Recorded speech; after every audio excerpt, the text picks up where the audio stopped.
We used AI to generate a chicken and an egg expert and let them debate about the oldest question in animal history. Which came first, the chicken or the egg? There had to be a chicken first to lay the egg. If there's no chicken, you can't have eggs. But every chicken starts as an egg. Even the first chicken came from one. Stick with us for the greatest egg and chicken debate you will ever hear. It all started with one small crack in a really old eggshell. But what if that crack wasn't the start of something new, but the end of something else? Let me make this simple. A mutation doesn't just appear out of nowhere. It happens when a living thing is being made, like when a baby is formed. The first true chicken didn't come from just any random egg. It came from an animal that was almost a chicken. That animal laid an egg, and the baby that hatched was the first real chicken. So really, the chicken came first, because the egg didn't mean much until the chicken was born from it. But that's the point. The important change happened inside the egg. The parent wasn't quite a chicken yet. The special change in the DNA that made a true chicken happened while the egg was forming. So the chicken didn't become different when it was born. It became different inside the egg. That means the egg with the new DNA came first. The chicken is just what came out of it. Evolution starts inside the egg. But think about this. How can a chicken egg come from something that's not a chicken? Only chickens lay chicken eggs. If the parent wasn't a real chicken, then the egg it laid wasn't really a chicken egg either. Maybe it had a chicken inside it. But we call an egg by the kind of animal that laid it, not by what's inside. You're acting like names and labels matter, but nature doesn't care. Look at lions and tigers. They can make a liger, so what kind of egg is that? In real life, species aren't hard lines. There's a slow change. The egg is where those changes happen, where nature tries out something new. Evolution doesn't wait for the baby to hatch. It starts quietly, in the DNA, before the creature is even born. That new chicken was already made, inside that egg. Okay, but let's be honest. Evolution doesn't happen all at once. It's slow and messy. There's no big sign saying, "You've got your first chicken." If the parents were already 99.9% chicken, what does one tiny change even mean? That egg didn't hatch a totally different animal, just a slightly changed one. So how do we say where the line is between almost chicken and real chicken? Exactly. There is no clear line. That's the tricky part. We want clear answers, but nature doesn't give us that. Evolution is about slow change, not clear labels. The first chicken wasn't totally new. It was just the next step in a long chain. And that step happened when the egg was created with just the right change. That egg mattered more than the parent. It was the moment when a new kind of bird was truly formed. Okay, I'll admit, the egg is kind of like a change machine. But when we think with our hearts, not just science, the chicken feels more real. It moves, makes noise, acts. The egg just sits there. That's why people say the chicken came first. It's alive. It's the main event. The egg just helped it get here. But that egg made everything possible. The real plan is in the egg. It's not just a thing that sits, it's a quiet place where big changes happen. You see a shell, I see the start of new life. Everything alive today, from lizards to people, got its start in something like an egg. So sure, the egg isn't loud or flashy, but it's where the magic of evolution really happens. Then maybe this isn't really about chickens or eggs. Maybe what we're asking is, does change come from what you are, or from where you began? But maybe neither one really came first. Maybe the real start was the tiny change in the DNA, and everything after that was just the result. Can something make itself? Or does everything need something else to get started? We often think about what came first, like the chicken or the egg. But maybe we're really thinking about something deeper. We're trying to figure out where everything begins. Saying things just go around in circles forever doesn't feel right. It sounds like an excuse. You need a start for things to happen, like fire, and you can't have it without a spark. Saying the egg came from some pre-chicken skips over the real question. Something had to come first. If you keep tracing things back, at some point you hit a wall. And that wall, that's the first chicken. It changed everything. That's the only way the egg even makes sense. Otherwise, you're just going around in circles and not answering anything. But maybe this idea of something starting is what's wrong. We think life works like dominoes, one thing knocking into the next, but nature doesn't follow our tidy rules. Look at a clock. If you ask what came first, the hour hand or the minute hand, you're missing the point. They move together. The egg and chicken could have shown up together too. Maybe we only believe in cause and effect because our brains are built that way. But maybe the universe works differently, like a spiral, not a straight line, like asking what came first, the beat or the song. Maybe they were always part of the same thing. That sounds like a riddle, not an answer. You're turning real-world stuff into confusing ideas. Look around. Everything has a beginning. Stars, planets, thoughts. They all start somewhere. Sure, things change over time, but change needs something to begin with. Your spiral idea doesn't explain how anything got here in the first place. Even a clock was built by someone. Are you saying chickens and eggs just appeared out of nowhere? That sounds like poetry, not real life. Something had to start it. Something real. The first chicken wasn't an idea, it was a living thing, and it had to come from somewhere. But how can you be so sure time even works in a straight line? Every time we get close to a beginning, like the Big Bang or the first life, we admit we don't really know what came before. Maybe the real problem is the way we ask. You want one clear starting point because it makes things easier to understand. But nature doesn't care about what feels tidy. At a small enough level, particles just show up. No clear reason. Maybe life works the same way, like a computer program that loops forever. The egg didn't come from the chicken, and the chicken didn't come from the egg. They both came from the loop, together, at the same time. So you're saying the blur, the mystery, is beautiful. I get that. It's a nice thought. We're all part of the same flow. But when we try to understand life, we need clear starting points. People are born. Stories begin. We give meaning to things by knowing how they started. Even a never-ending loop in a computer had to be started by someone once. Even if chickens and eggs go in a circle, something had to press play. Something had to come first, even one time. Funny you mention computers. If life is like a simulation, then it's different. Things can pop in already finished. The chicken and the egg could show up at the same time, like pieces in a game, just like asking, which came first, the stories we remember or the self that remembers them? They both need each other. That's the weird part. It's not about chickens or eggs. It's about how we think life works. We like clear order. First this, then that. But maybe real life is messy and loopy, and we want beginnings just because we don't like change and confusion. That might be true. Maybe we look for beginnings not just for knowledge, but because it feels safer. If life starts somewhere, maybe we feel like we have more control. So we make up a first chicken or a first egg to feel better. But even in your loop idea, even if there is no start, we still choose where we see ourselves. Some people feel like the chicken, doing things. Others feel like the egg, full of potential. Maybe it's not about when we began, but who we are in the loop. Exactly. The point isn't to solve the puzzle, it's to understand why we care about it. We don't just want answers, we want meaning. Eggs feel fresh and hopeful. Chickens feel strong and experienced. Pick what fits you. That's why we keep asking this question for so long. Not for science, but for our own story. It's not about poultry, it's about who we are. Are we chances waiting to grow, or results of things that already happened? Maybe we're both. A shell ready to open, and a bird ready to fly.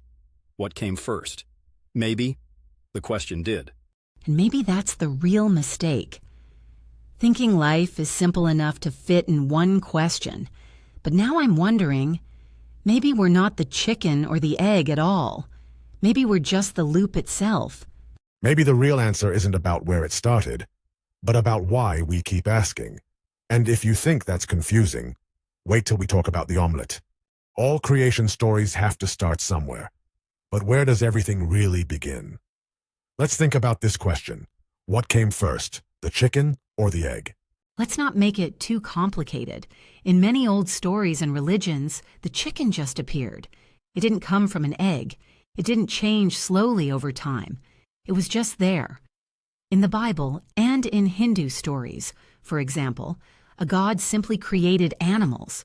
They spoke and boom, birds were flying, chickens were clucking. The chicken had purpose. It had a role.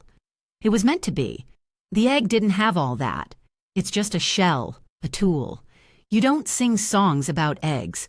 You praise the life that comes out of them. But in many spiritual stories, the egg is more than a shell. It's the place where everything begins. In ancient Greece, they talked about the Orphic egg. In old Indian texts, the whole universe came from an egg.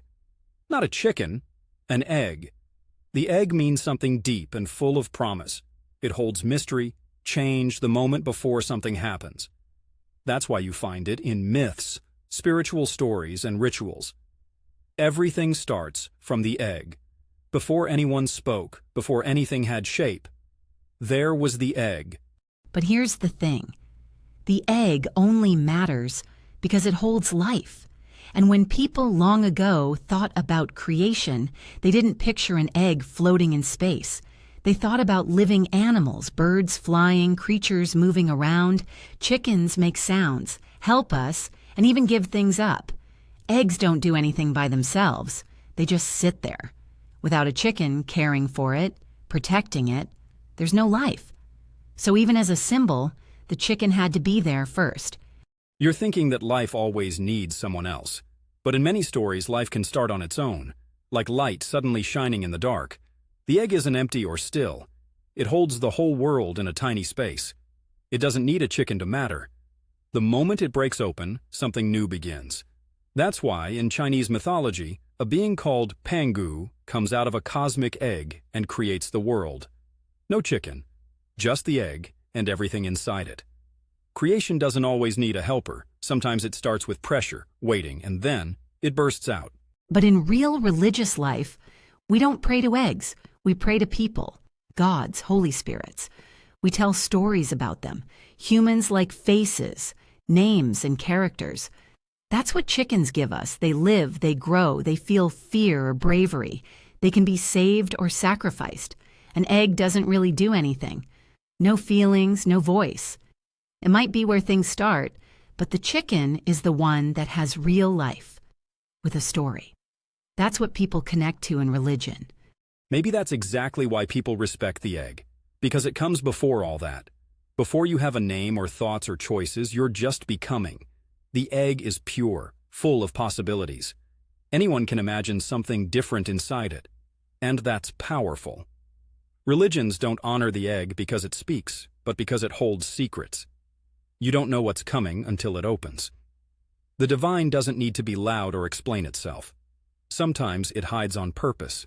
So you're saying, maybe we look for God in finished things, but really, God might be in the middle of becoming. The egg touches the part of us that wants to wonder, while the chicken gives us something we can relate to. That's actually kind of deep. Because if the egg came first, then maybe everything, and even God's plan, started in silence. Exactly. The egg isn't nothing. It's the stillness before life begins, like the quiet breath before something speaks. Every religion has silence before anything meaningful happens. The egg cracks, and then you hear sound, then you see life. The chicken has spirit, sure, but the egg? The egg is the real beginning. Okay. You got me thinking. Now I'm curious. If the egg means mystery and the chicken means purpose, what does that make the rooster? Hold on to that thought. Because what religion forgets to say about the rooster might just change everything. What is a chicken egg, really? You think you know it, but it gets confusing when you try to explain it. Maybe the real problem is how we use words. Here's the issue. When we say chicken egg, we usually mean an egg laid by a chicken that can hatch another chicken. That means a chicken had to exist first. If there was no chicken yet, then it was just an egg, not a chicken egg. It's like calling something a Tesla before cars even existed. It doesn't make sense. It's using words in the wrong order. But here's the twist. Language doesn't just describe things, it also changes the way we think about them. You say the egg isn't a chicken egg unless a chicken made it. But why can't it mean an egg that has a chicken inside? That would mean the egg came first. You're thinking about words like they show the world exactly as it is, but words work more like glasses. They help us see, but they also make things look different. Then words just become whatever we want them to be. That's a problem. If we can keep changing meanings, we stop making sense. Calling a phone a lantern just because it lights up? That's silly. We need clear definitions or we just confuse ourselves. We can't use tricky language games to understand real things like animals and nature. But that's just the beginning. Words matter because we don't see the world directly. We give meaning to what we see. And that meaning can change. Birds had eggs long before chickens were around. So do we stop calling those eggs just because they didn't come from chickens? Language changes over time, just like animals do. What you call messy is actually just flexible. You can't expect words to be perfect maps of reality. They're more like guesses. Okay, then let's go with your idea. The real issue isn't chicken or egg. It's what kind of egg are we talking about? There were eggs before chickens. Dinosaur eggs, lizard eggs, bird eggs that weren't quite chickens yet. Do we call a slightly changed egg a chicken egg just because it's a little closer to a chicken? That's too confusing. In real life, people don't ask for a not quite chicken egg. Our words should be clear and used by most people the same way. Exactly. And that's the funny part. You want solid meanings from a system built to change. Language is always moving. It changes with people, science, even feelings. The second you try to lock a word's meaning forever, it stops working properly. So maybe we're better off accepting the confusion. That's because an egg is more than just a thing. It's about what's possible. Even chickens are just part of that bigger story. So you're saying the egg is the idea and the chicken is just the result. Sounds like we're not really arguing about animals anymore. We're arguing about what words mean and how we understand the world. Honestly, this was never about chickens or eggs. It's about how we use words to explain everything around us.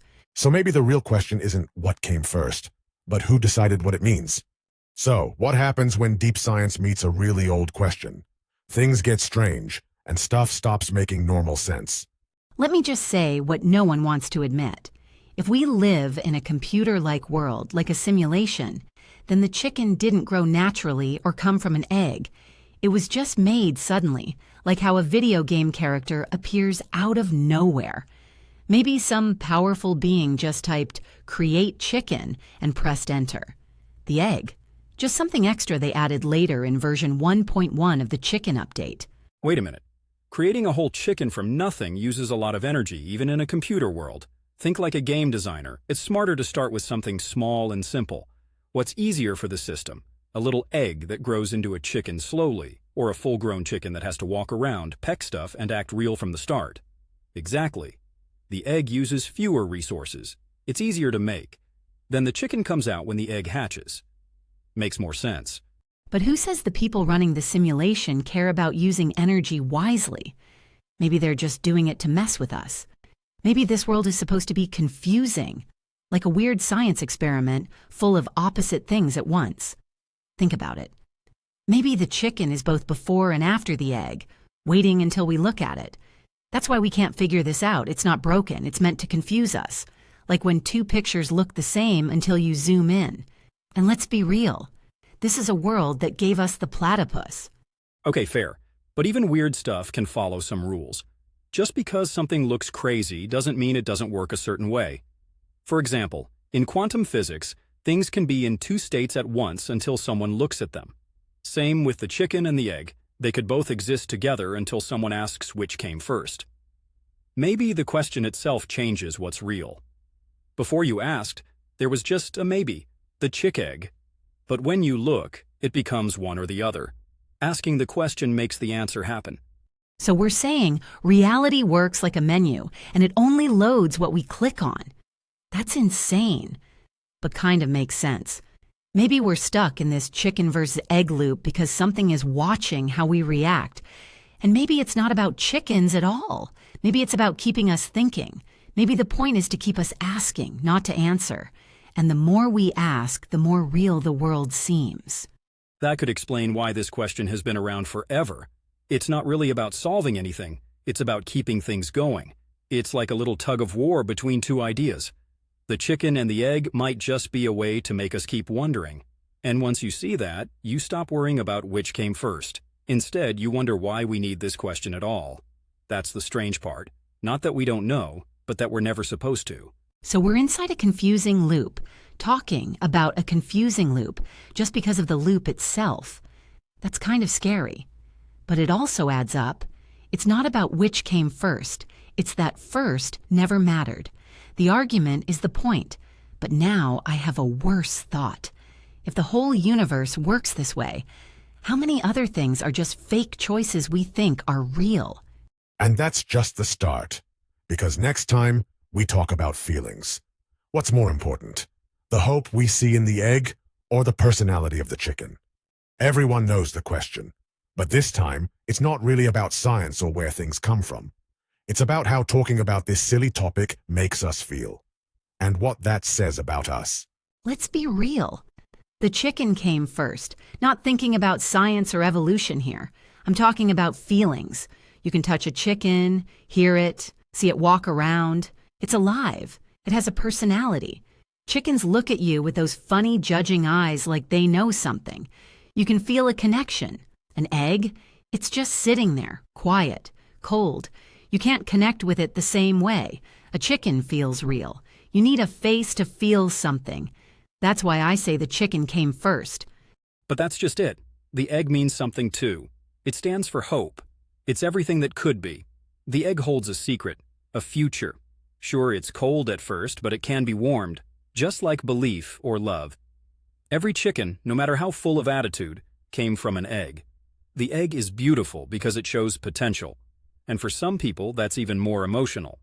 Okay, but that's the trap, isn't it? We fall in love with what might happen, not what is really there. You can think the egg is amazing, but what if it never hatches? What if nothing comes out? That hurts. That's wasted chance. With a chicken, you get what you see. Feathers, flaws, all of it. The egg gives us dreams. The chicken gives us truth. It can be weird or messy, but it's real. And maybe that's what makes the egg so important. It's that feeling of maybe, that soft voice saying, not yet. We don't cry over chickens the same way. We know they aren't perfect. But we cry over eggs because we see a future inside them. And when that future disappears, it hurts. The egg means starting fresh. That's why it shows up in stories and symbols. It looks small, but it holds all the big hopes we're scared to say out loud. Yeah, the egg sounds nice. Pretty words. But that's why it can hurt us. People say things like start from the egg or grow from the inside, but a lot of us just stay in our shells. We wait, we stay stuck. The chicken, she broke out. She risked looking silly and being rejected, but she did it. You don't get praise just for what you could be. You get it for trying, even if it's messy. Exactly. Which means the egg isn't the final thing. It's where everything starts. You're scared the egg won't hatch? That fear shows how much it matters. Real bravery isn't in the chicken walking around, it's in the egg breaking open. The egg is about taking an emotional risk even when nothing happens for a long time. It's like all of us deep down, quiet, waiting, hoping someone helps us grow into something real. That's deep, sure, but also a little dangerous, because if we see ourselves as eggs, soft, waiting, full of dreams, we might just keep waiting for someone to warm us up or push us. The chicken didn't do that. She laid the egg. Then she moved on. She already went through her change. She didn't stay safe. She became something. That's what matters. Not what you could be, but what you are. Hope or proof. Dream or mess. Maybe life starts when things break, or maybe when they speak up. But what if both things have always been part of the same story? We've always fought about which came first, the chicken or the egg. But maybe we've been asking the wrong thing the whole time. Hold on. Are you changing the question now? After all this talk? Fine. Then let me ask you this. How could an omelet come before the egg or the chicken? Who looks at a world with no eggs, no chickens, and says, you know what sounds good? A soft, folded egg dish that doesn't exist yet. That's not evolution. That's someone making a recipe before there are even ingredients. Or maybe it was just a big random thing that turned into something beautiful. Think about it. Maybe the omelet didn't come from a chicken's egg. Maybe at the very beginning, everything was just hot, messy, and full of energy. Then something changed. Something broke open. And from that mess, something like thought or life appeared. Maybe we aren't the chicken or the egg. Maybe we're the omelet, already mixed up, already changed, and we can't go back to how it started. Okay, that sounds nice, but it doesn't make sense. You're talking like breakfast is some kind of myth. Are you really saying we were born in some kind of space frying pan? Where's the proof? Where's the pancake law or toast rule of time? Until then, I'm sticking with science. Chickens lay eggs. You don't suddenly get an omelet unless someone cracks an egg. But you're still thinking in a straight line. One thing happens, then the next. But an omelet isn't like that. Once you scramble an egg, you can't undo it. That's the real idea here. Once you have something like thought or language or ideas, you can't go back to how things used to be. Maybe life didn't grow from chickens or eggs, but from change itself. From mixing what we understand with what we don't, and making something new, something easier to take in. So you're saying life, or smartness, or even the universe is just a result of chaos, time, and pressure? That feels a bit too easy. If everything is already mixed together, then sure, you can say anything came first. But doesn't that ruin the point of the question? Doesn't it mean looking for the answer is useless? Not useless, just flipped around. Maybe the real question isn't what started it all, but what did we turn into along the way? Maybe we're not supposed to find the first thing, just see what we are now. That's the twist. We're so busy looking for where we began, we don't see that we're already in the middle, already sitting at the table, and maybe we're the ones being eaten. That's creepy. If we're the omelet, then who cracked the eggs?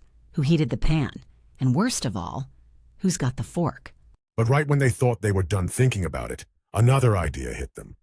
What if this isn't breakfast at all? What if it's just the first course?